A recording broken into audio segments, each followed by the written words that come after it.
Yo, welcome back, kembali lagi di channel Atua Hayatu. Bagaimana kabar nakama sekalian? Semoga selalu baik-baik saja. Di akhir chapter 991 yang lalu, Kinemon berhasil membelah Borobridge-nya Kaido, sebuah kekuatan semburan bola api yang sangat besar takluk di hadapan sang rubah api. Adegan ini sebenarnya pernah terjadi ketika Arc Punk Hazard, namun pada skala kecil.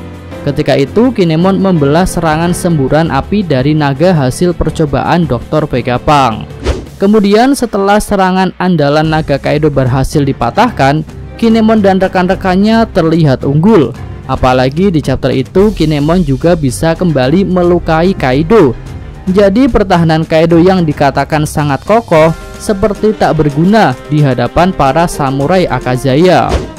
Dan bisa dibayangkan, jika terjadi pertempuran langsung 1 versus 9, maka kemungkinan besar Kaido akan terdesak.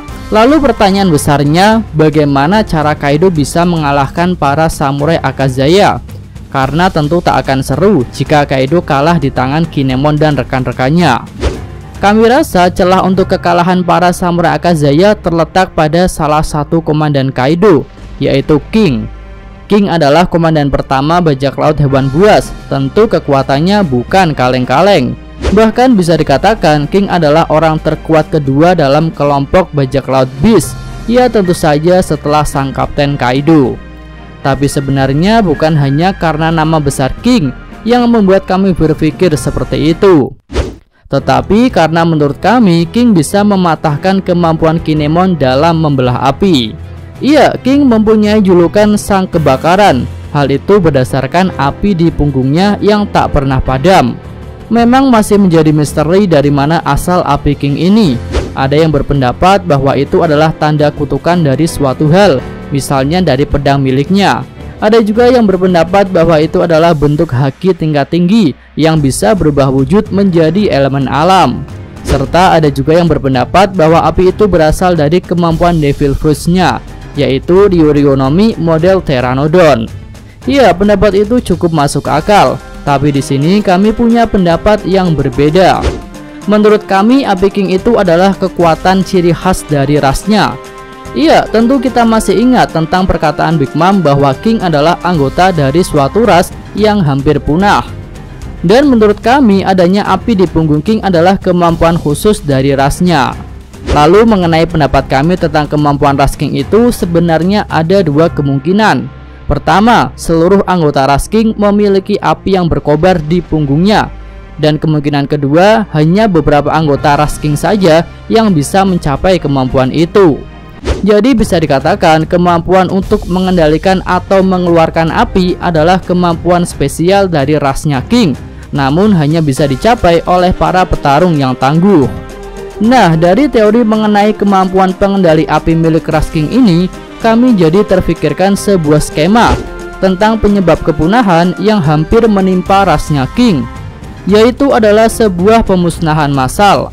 Jujur, ketika mengatakan tentang kemampuan pengendali api, kami jadi terfikir mengenai kisah legenda Avatar, yang mana para pengendali api berusaha untuk menguasai dunia dan mendiskriminasi para pengendali elemen yang lain. Jadi mungkin saja ras King ini adalah ras petarung yang memiliki kemampuan pengendali api yang hebat. Namun karena musuh-musuhnya bersatu, ras King pun berhasil dikalahkan.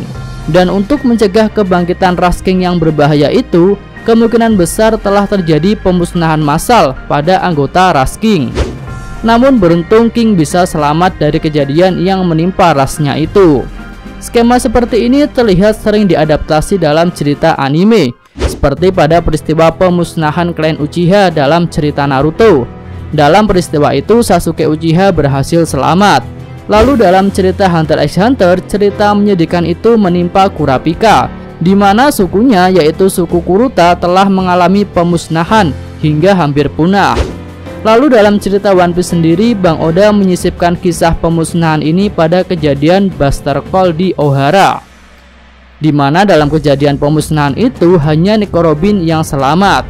Ya, walaupun para sarjana Ohara bukan dalam satu ras atau satu suku, tapi intinya sama, ada orang yang selamat dari sebuah pemusnahan pada suatu kelompok.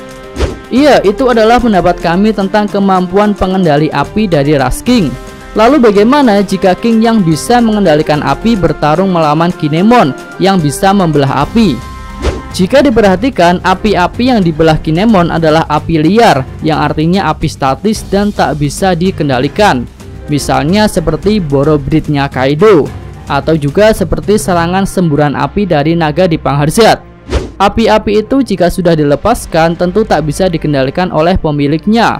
Misalnya untuk memperbesar atau memperkecil ukurannya, atau juga membelokkan arah serangannya. Tapi bagaimana jika api yang dilawan Kinemon adalah api yang bisa dikendalikan, baik untuk ukuran maupun cara penyerangannya?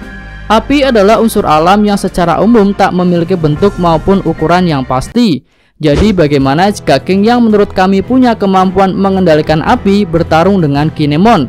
Apakah Kinemon bisa mengalahkan King atau sebaliknya, King yang akan membuat Kinemon tak berdaya? Di sini kami melihat jika King yang bisa mengendalikan apilah yang akan mengalahkan Kinemon. Seperti yang kami katakan di atas, bahwa selama ini Kinemon hanya menebas api statis. Dan jika api dinamis yang dapat berubah-ubah tentu akan tetap bisa menyerang walaupun sudah dibelah sekecil apapun. Karena seperti yang kami katakan di atas, bahwa pada dasarnya api adalah unsur alam yang tak memiliki bentuk maupun ukuran pasti. Iya, kami rasa kedatangan King ke atas Gunung Tengkorak Onigashima adalah titik balik dari kemenangan Kaido atas para samurai Akazaya.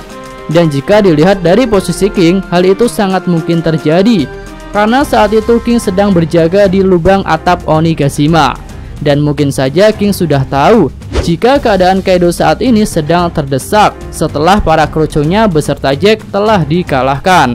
Jadi kemungkinan besar King akan langsung terbang ke atap untuk membantu Kaido. Iya, itu adalah pendapat kami tentang kedatangan King yang akan membuat para samurai Akazaya terdesak dan akhirnya dikalahkan. Oke, sebelum closing ada satu pertanyaan yang ingin kami sampaikan. Dan rasanya pertanyaan ini cukup menarik untuk menjadi bahan diskusi. Pertanyaannya adalah, apakah Kinemon bisa melukai tubuh pengguna logia api dengan kemampuan membelah apinya jika dilakukan tanpa menggunakan haki? Iya, jika berkenan menjawab silahkan sampaikan di kolom komentar. Dan terima kasih. Oke, cukup sekian video kali ini. Semoga nakama sekalian menyukainya. Terima kasih sudah nonton dan sampai jumpa lagi di video selanjutnya. Yo!